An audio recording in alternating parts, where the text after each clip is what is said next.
Hello my dear students, most welcome to physics class. आज के इस लेक्चर में डिस्कस करने वाले हैं विराम और गति। यदि आप चैनल पे पहली बार हैं तो चैनल को सब्सक्राइब कर लें और इस सेशन को प्यारा सा लाइक करके अपने दोस्तों को ग्रुप में शेयर कर दें। चलते हैं आज की टॉपिक विराम और गति की ओर। तो सबसे पहले बता दूं, यहां से 11th क्लास की जो जनरल फिजिक्स होती है वो स्टार्ट होती है। इससे पहले हम लोग जो भी पढ़ते हैं वो मैथमेटिकल फिजिक्स होती है और यहां से जनरल फिजिक्स स्टार्ट होती है मैकेनिक्स से। तो सबसे पहले आज इसको इंट्रोडक्शन देंगे, विराम और गति के बारे में बताएंगे कि आखिर ये होता क्या है। तो सबसे पहले देखिए, ये जो हम लोग विराम और गति पढ़ने वाले हैं वो फिजिक्स की एक पार्ट है जिसका नाम है मैकेनिक्स, यानी जिसको बोलते हैं यांत्रिकी। तो फिजिक्स की ये जो ब्रांच है, ये जो पार्ट है यांत्रिकी, इसमें हम लोग क्या करते हैं, किसी वस्तु की विराम की अवस्था या तो फिर किसी भी वस्तु की गति की अवस्था के बारे में अध्ययन करते हैं। ये विराम क्या होता है, ये गति क्या होता है, इस पर भी हम लोग लौटेंगे। अच्छा, ये जो यांत्रिकी है, जो मैकेनिक्स है, उसकी तीन पार्ट होती है। फर्स्ट पार्ट होती है जिसको स्टैटिक्स बोलते हैं। स्टैटिक्स का मतलब ही होता है रेस्ट सिचुएशन, विराम स्थिति। तो विराम की बारे में यदि अध्ययन करेंगे किसी भी वस्तु की, किसमें, यांत्रिकी की जिस शाखा में, वही यहां पर क्या होगा, यहां पर स्थैतिकी होगा। ठीक है। और आता है सेकंड जिसको बोलते हैं गति की, यानी काइनेमेटिक्स। और ये जो काइनेमेटिक्स है वो क्या है, यांत्रिकी की वह शाखा है जिसमें किसी वस्तु के गति के बारे में अध्ययन करेंगे, लेकिन गति क्यों किया, कैसे किया, ये सब जो रीजन बनेगा, जो फैक्टर बनेगा, उसके बारे में हम लोग स्टडी नहीं करेंगे। वही क्या आएगा, यहां पर गति की आएगा। थर्ड होता है जिसको बोलते हैं शुद्ध गति की, जिसको यहां पर बोला जाता है डायनेमिक्स। और ये डायनेमिक्स का मतलब होता है कि यांत्रिकी की वह शाखा है, ठीक है, जिसमें किसी वस्तु के गति के बारे में तो अध्ययन करते हैं, बट वो जो गति करता है वो क्यों कर रहा है, उसके फैक्टर क्या है। जैसे किसी वस्तु को देख रहे हैं विराम में, उसको गति में लाना है तो क्या लगाना पड़ेगा, बल लगाना पड़ेगा। तो बल के बारे में भी जब अध्ययन करने लगते हैं तो यांत्रिकी की वह शाखा क्या हो जाएगी, यहां पर शुद्ध गति की हो जाएगी। और 11th क्लास में बात करें तो पूरा के पूरा आपको मैकेनिक्स देखने को ही ज्यादातर मिलेगा। यानी फिजिक्स की बात करें तो फिजिक्स में बहुत ही इंपॉर्टेंट पार्ट है जो मैकेनिक्स है। मैकेनिक्स ही बहुत भरा हुआ है, जिसको हम लोग बारी बारी से चैप्टर बाय चैप्टर अध्ययन करेंगे। अब आगे की ओर बढ़ते हैं। सबसे पहले आने वाला है विराम और गति। बट विराम और गति को आने से पहले, यानी उसको दिखाने से पहले, उसको समझने से पहले, उसको पढ़ने से पहले निर्देश तंत्र की जरूरत है। तभी आप किसी भी वस्तु के विराम की अवस्था या तो किसी भी वस्तु के गति की अवस्था को समझ पाइएगा और समझा पाइएगा, और उसकी जो स्थिति है उसको कंसीडर कर पाइएगा। जिसके लिए दो चीज जरूर है। एक होता है टाइम स्केल, जिससे हम लोग टाइम मेजर कर सकते हैं उस वस्तु को देखकर। तो वो टाइम स्केल के लिए यहां पर घड़ी लगा दी, ठीक है। और उसकी जो लोकेशन होगा, स्थिति होगा, उसको देखने के लिए, बतलाने के लिए नियामक बनाना पड़ेगा, यानी कोऑर्डिनेट सिस्टम लेना पड़ेगा। तो हमारा जो स्पेस है उसमें तीन अक्ष होती है। एक होता है यहां पर जिसको बोलते हैं क्या चीज, इधर के तरफ एक्स अक्ष, इधर के तरफ वाई अक्ष, और एक होता है बाहर के तरफ जिसको बोलते हैं जेड अक्ष। ये हो गया जेड अक्ष। अब देखिए, ये जो ओरिजिन है, इसी से, यही मूल बिंदु से किसी भी वस्तु की स्थिति देखी जाती, ठीक है, समय के साथ देखी जाती है। तो ये जो सिस्टम बना, यही क्या है, निर्देश तंत्र है जो किसी भी वस्तु की स्थिति को दर्शा दे, बतला दे, लोकेशन चेंज हो रहा है नहीं हो रहा है, कितना हो रहा है, सभी बता दे। तो सपोज कर लें कि यहां पर कोई वस्तु है, यहां पर कोई वस्तु, तो कौन सा अक्ष पर है, एक्स अक्ष पर है, कितना दूरी पर है, ठीक है, तो कितना दूरी पर है, तो उसके लिए एक क्या लाना पड़ेगा, लेंथ स्केल लाना पड़ेगा, और लेंथ स्केल को यहां से यहां तक लगाएंगे और जितना रीडिंग देगा वही इसका हो जाएगा पोजीशन। अब देखेंगे समय पास कर रहा है, गुजर रहा है, क्या ये वस्तु की स्थिति बदल रही है, क्या जितना स्थिति पर एक सच में था वो बदल रहा है, नहीं बदल रहा, या बदल रहा है तो कितना बदल रहा है, सभी देखा जाएगा। कहां से, इस जो है से मूल बिंदु के सापेक्ष। तो ये जो बना वो निर्देश तंत्र बना, एक्स अक्ष में हो, वाई अक्ष में हो, जेड अक्ष में हो, या तो तीनों अक्ष में हो, या तो किसी दो अक्ष में हो, स्थिति बतलाने का काम किया जाता है समय के साथ। तो यही होता है क्या चीज, निर्देश तंत्र। और ये निर्देश तंत्र को और एक्सप्लेन करेंगे आगे, जो दो तरीके की होती है, एक होता है इनर्शियल फ्रेम यानी जड़त्वीय फ्रेम, और एक होता है अजड़त्वीय फ्रेम, जो न्यूटन्स लॉ ऑफ मोशन में हम लोग बात करेंगे। चलिए, निर्देश तंत्र हो गया। अब यहां पर उसी निर्देश तंत्र के हिसाब से यहां पर आता है विराम। विराम का मतलब होता है कि यदि किसी वस्तु की स्थिति समय के साथ अन्य वस्तुओं के सापेक्ष यदि बदल नहीं रहा है, परिवर्तन नहीं हो रहा है, तो उसी को क्या बोला जाता है, विराम में बोला जाता है। यहां पर वही है, जब कोई वस्तु समय के साथ अपनी स्थिति में कोई परिवर्तन नहीं करती तो उसे विराम अवस्था में कहा जाता है। अब सपोज कर लीजिए कि ये जो है पेड़, इसको निर्देश तंत्र मान लिया, जिसके सापेक्ष देखी जाएगी।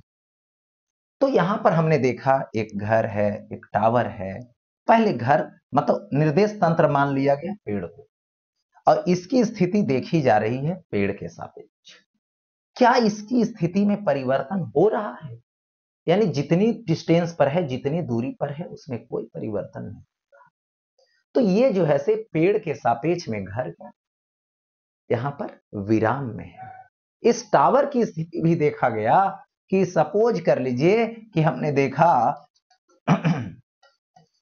कि 4 मीटर की डिस्टेंस पर है और समय गुजर रहा है, लेकिन 4 मीटर से बदल नहीं रहा, ठीक है, कोई भी परिवर्तन नहीं हो रहा है, मतलब ये क्या चीज में है, पेड़ के सापेक्ष विराम में, ठीक है। तो यहां पर ये विराम दिखाने के लिए किसी एक को निर्देश तंत्र मानना, या इसको नहीं मानिएगा तो सबसे अच्छा ग्राउंड को मान लें, ग्राउंड के देखें, ग्राउंड के सापेक्ष देखें क्या परिवर्तन हो रहा है या नहीं हो रहा, नहीं हो रहा है तो विराम में, और यदि हो रहा है तो फिर अलग मैटर हो जाएगा, गति के बारे में पढ़ लेना। जैसे ये टेबल है, इस टेबल पर किसी ब्लॉक को या तो बुक को रख दिया, अब टेबल के सापेक्ष ये बुक को देखा जा रहा है, तो टेबल हो गया निर्देश तंत्र और बुक हो गया वस्तु रखा हुआ है, और स्थिति में परिवर्तन नहीं कर रहा है टेबल के सापेक्ष, तो टेबल के सापेक्ष वस्तु क्या चीज, विराम में। यानी विराम देखने के लिए आपको निर्देश तंत्र बनाना पड़ेगा, फ्रेम ऑफ रेफरेंस लेना पड़ेगा, तभी आप दिखा पाएंगे। चलते हैं आगे। अब आता है गति यानी मोशन। यदि किसी वस्तु की स्थिति समय के साथ परिवर्तन हो जाता है यानी बदल जाता है, तो वो वस्तु उस वस्तु के सापेक्ष, जिसके सापेक्ष देखा गया, जो उसका निर्देश तंत्र बना, वो क्या चीज में है, तो यहां पर गति में है, ठीक है। वही बोला जाता है जब कोई वस्तु समय के साथ अपनी स्थिति में परिवर्तन करती तो उसे गतिमान कहा जाता है, गति में कहा जाता है। तो सपोज कर लीजिए कि फिर ये ट्री है रोड के किनारे, और इसी को निर्देश तंत्र देख मान लिया गया, और यहां पर कोई आदमी आकर बैठ गया निर्देश तंत्र, और निर्देश तंत्र विराम में मान लिया जाए। अब देखो, अब क्या हुआ कि यहां पर इस चिड़िया को देखा तो इसकी स्थिति जो है ये हमेशा बदल रही है, यहां पर थी फिर आगे आ जाएगी, तो ये स्थिति बदल रही, तो उसको लगेगा कि ये क्या चीज में, गति में है, क्योंकि स्थिति बदल रही है। किसके सापेक्ष देखा, इस पेड़ के सापेक्ष देखा गया जो इसका निर्देश तंत्र था। इस आदमी को देखा जी, फुटबॉलर है, फुटबॉल को मारने के लिए आगे बढ़ रहा है, ठीक है, इसको किक करने के लिए आगे बढ़ रहा है, तो आगे बढ़ रहा है तो इसकी स्थिति यहां से देखी जा रही है तो नजदीक आ रहा है, मतलब ये क्या चीज में है, गति में है। मतलब जहां भी स्थिति बदल रही है वो क्या है, गति में। ओके, अब देखिए यहां पर आगे बढ़, यहां पर जो गति और विराम है, यानी विराम और गति दोनों आपेक्षिक पद है, दोनों आपेक्षिक टर्म है। ये कैसे आपेक्षिक टर्म है इसको समझ लें, ठीक है। तो आपेक्षिक टर्म कैसे है ये समझनी है, तो देखिए सबसे पहले देखिए, जहां विराम है वहां गति भी है, और जहां गति है वहां विराम है। यदि निर्देश तंत्र बदल के देखोगे तब एक ही वस्तु दोनों चीज में हो सकता है। किसी निर्देश तंत्र के लिए विराम में होगा तो किसी निर्देश तंत्र के लिए वो गति में होगा। जैसे सिंपल बोलिए कि ये जो है से ट्रेन है, ट्रेन के बोगी के अंदर बहुत सारे पैसेंजर बैठे हुए, उस बोगी के सापेक्ष देखा जाए तो बोगी में बैठे हुए पैसेंजर का निर्देश तंत्र यदि बोगी का सीट बन गया, या तो गेट बन गया, या तो विंडो बन गया, और देखा जाए तो उसकी स्थिति में बदलाव नहीं आ रही, इसका मतलब है कि उस बोगी के सापेक्ष वो क्या चीज में है, विराम में है। और वही जब बाहर से देखा जाए उसको, कोई आदमी जो है से बाहर जो है से ट्रैक के बगल में खड़ा है दूरी पर, वहां से देख रहा है ट्रेन के अंदर जो आदमी है उसको देख रहा है, तो लग रहा है आदमी जा रहा है आगे, इसका मतलब वही आदमी की पोजीशन बदल रहा है बाहर वाले निर्देश तंत्र के सापेक्ष।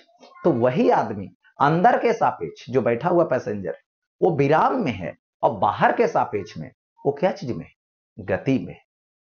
यही चीज देखोगे कि दो ट्रेन है, दोनों पैरेलल ट्रैक पे खड़ी है, एक ट्रेन पे बैठे हुए हो, दूसरा ट्रेन बगल में। ऐसा हुआ कि दूसरी वाली ट्रेन खुल गई, और तुम बैठे हुए हो खिड़की से झांक रहे हो उसको, तो लगेगा कि मेरी वाली खुल गई। उस ट्रेन को देखोगे तब, और जब इस तरफ अपोजिट साइड वाले खिड़की से देखोगे, विंडो से देखोगे, तो लगेगा मेरी वाली तो रुकी हुई है, यानी वो खुली है। तो ऐसा होता है रिलेटिव टर्म, क्योंकि तुम फ्रेम ऑफ रेफरेंस बन गए हो, वो ऑब्जेक्ट बन गया। तो देखने का नजरिया यहां पर देखिए दो है। जैसे बात करें ट्रेन में बैठा हुआ आदमी, वो यदि स्टेशन के बारे में सोचता है तो स्टेशन जो है रेलवे स्टेशन उसके लिए क्या बन गया, ऑब्जेक्ट बन गया, और वो निर्देश तंत्र, ठीक है। और हमेशा सोच रहा है कि रेलवे स्टेशन कब आएगी, रेलवे स्टेशन कब आएगी, और यदि नजदीक आके खिड़की से देखेगा तो लगेगा रेलवे स्टेशन इधर की ओर आ रहा है, क्योंकि रेलवे स्टेशन उसके लिए ऑब्जेक्ट है, और इसके बीच की दूरी जो है वो क्या हो रही है, कम हो रही है, ठीक है। ग्राउंड के रेस्पेक्ट में भले ही ये गति में है, लेकिन देख रहा है, तो देख रहा है तो ये दिखाई दे रहा है इसको, ये वस्तु होगी, ठीक है। और वस्तु की स्थिति बदल रही है, इसीलिए गाड़ी के अंदर बैठिए, रोड के बगल देखिए तो पेड़ पीछे की ओर लगेगा गति कर रहा है, गति वो नहीं कर रहा है ग्राउंड के सापेक्ष, गति आप कर रहे हैं। लेकिन निर्देश तंत्र बनकर देखते हैं तो आप अपने आप को विराम में महसूस करते हैं, और वो लगता है कि गति में, स्थिति बदल रही है इसलिए। तो इसीलिए ट्रेन के अंदर बैठा आदमी हमेशा बोलता है कि रेलवे स्टेशन आ गई क्या, रेलवे स्टेशन आ गई है, ठीक है, यहां मतलब रेलवे स्टेशन। तो ये जो है से क्या हुआ, वस्तु हुआ उसके लिए। और जो स्टेशन पर खड़ा आदमी है वो यदि सोचेगा तो इसके लिए ये फ्रेम ऑफ रेफरेंस बन जाएगा, निर्देश तंत्र बन जाएगा। अब वो क्या सोचेगा ट्रेन के बारे में, ट्रेन आने वाली है, ट्रेन आ गई तो उसके लिए ट्रेन वस्तु बन गई, तो ऐसा हुआ। यानी एक ही चीज है, मतलब इसको फ्रेम ऑफ रेफरेंस मानते हैं तो रेलवे स्टेशन मोशन में, और इसको यदि फ्रेम ऑफ रेफरेंस मानते हैं तो ट्रेन मोशन। यानी यही आपेक्षिक पद है, एक दूसरे से संबंधित है। जहां विराम है वहां गति भी है, जहां गति है वहां विराम भी है। देखने का नजरिया बदलिए, फ्रेम ऑफ रेफरेंस बदलिए, समझ में बातें आ जाएगी। चलते हैं आगे। अब देखिए गति आता है तो गति के प्रकार, टाइप्स, रेखीय गति होता है, यादृच्छिक गति होती है, वृत्तीय गति होती है, आवर्त गति होती है, दोलनी गति होती है ना, कंपन गति होती है। गति बहुत सारे होती है, लेकिन मेनली गति तीन तरह की होती है, जिसको एक को बोलते हैं वन डायमेंशनल, जिसको बोला जाता है एक विमीय गति। अब देखिए एक विमीय गति क्या है, तो यहां पर ये रहा एक्स अक्ष, ये रहा वाई अक्ष और ये रहा जेड अक्ष। यदि वस्तु सिर्फ और सिर्फ इन तीनों अक्ष में सिर्फ और सिर्फ एक अक्ष के अनुदिश गति करे, सिर्फ और सिर्फ एक अक्ष के अनुदिश गति करे, तो इसको बोला जाता है एक विमीय गति। एक्स अक्ष के अनुदिश करे, या तो वाई अक्ष के अनुदिश करे, या तो फिर सिर्फ जेड अक्ष के अनुदिश गति करे, तो इसको बोला जाता है एक विमीय गति, जो एक सरल रेखा में गति होती। क्या होती है? एक सरल रेखा में गति होती। इसको एक सरल रेखा में बोलिए, एक विमीय गति बोलिए, जो बोलना है बोल सकते। ओके, तो ये हो गया वन डायमेंशनल मोशन, यानी एक रेखीय गति, एक विमीय गति, तीनों अक्ष में सिर्फ एक अक्ष के अनुदिश गति करेगा। दूसरा आता है जिसका नाम है टू डायमेंशनल मोशन, यानी इसको बोलते हैं द्विविमीय गति। अब द्विविमीय गति क्या है यह समझना है। द्विविमीय गति का मतलब यहां पर होता है दो विमा में गति। द्विविमीय गति का मतलब होता है दो विमा में गति। अब समझिए यहां पे दो विमा में गति क्या होता है। यानी देखिए यहां पर हमने दिया एक्स अक्ष, हमने दिया ये वाई अक्ष, हमने दिया ये जेड अक्ष, हो गया ऐसा। तो यहां पर क्या होता है, एक ही समय में दो अक्ष में गति करे, एक्स में भी करे वाई में भी करे, या तो एक्स जेड में करे या तो वाई जेड में करे। जैसे सपोज दैट कोई वस्तु ऐसे टेढ़ी मेढ़ी लाइन पे गति कर रहा है, तो एक ही बार उसके जैसे यहां पर है तो एक्स अक्ष में कोऑर्डिनेट मिलेगा वाई अक्ष में, यहां पर पहुंच गया तो एक्स अक्ष में भी आया वाई अक्ष में आया, और यहां पर क्या हुआ बदलाव आया, एक्स अक्ष में भी यहां से यहां तक पहुंच गया, वाई अक्ष में भी यहां से यहां तक पहुंच गया। इसका मतलब है कि ये क्या हो जाएगी, द्विविमीय गति हो जाएगी।